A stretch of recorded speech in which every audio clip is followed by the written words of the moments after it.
আবার যেটা পুরো খেয়ে নিয়েছে। খ্যাপাকে দুটো মাছ দিয়েছিলাম, মাছের তেলটাও তো খেয়েছে। দুটো মাছই খেয়েছে। কিচ্ছু নেই তো, ভাত তো খিদে পেয়েছিল, বাটিতে যা যা রেখেছিলেন সব খেয়ে নিয়েছে। মাছটা ভালো খেয়ে। আমার তো মাছটা দেখে কিরম লাগছিলাম, এই যে কি জানি বাবা, আমি বাটার দিয়ে আলু। ওহ, মশাটা কি গন্ডগোল করছে রে।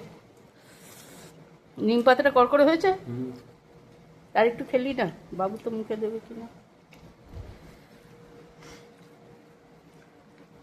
এই নিম পাতা খাওয়ার জন্য বাবা কি মারতো।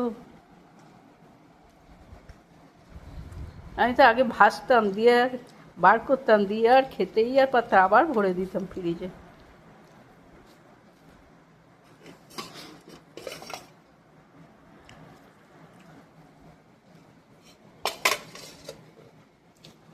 মশা কামড়াচ্ছে না? একটা মশা অনেকক্ষণ ধরে জ্বালাচ্ছে। দই দেবো তোর জন্য, চাটা করে রেখেছিলাম। আমি ভাবলাম বোধহয় নিম পাতাগুলো ফেরত দিতে যাচ্ছিস।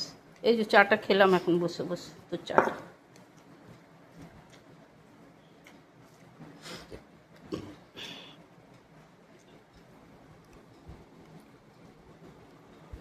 তারপর তো খেয়ে শুয়ে টুয়ে গেল। কেবল এসে 2 ঘন্টা হয়ে গেছে। 2 ঘন্টা হয়ে গেছে না? তবে আবার কি, খেয়ে শুয়েছে, ভালোই তো, একটু কাজ করছে, বসুক। আর বিকেলে তো দোকান খোলা থাকবে না? জানি না, নিশ্চয়ই খুলবে হয়তো।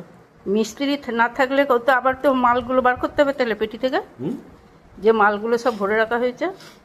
এখন হলে কাজ শেষ তো। ও, আজকে কাজ শেষ, তাহলে মাল সব বার করতে। এমনি কাজ খোঁড়াখুড়ির যে কাজগুলো শেষ। ও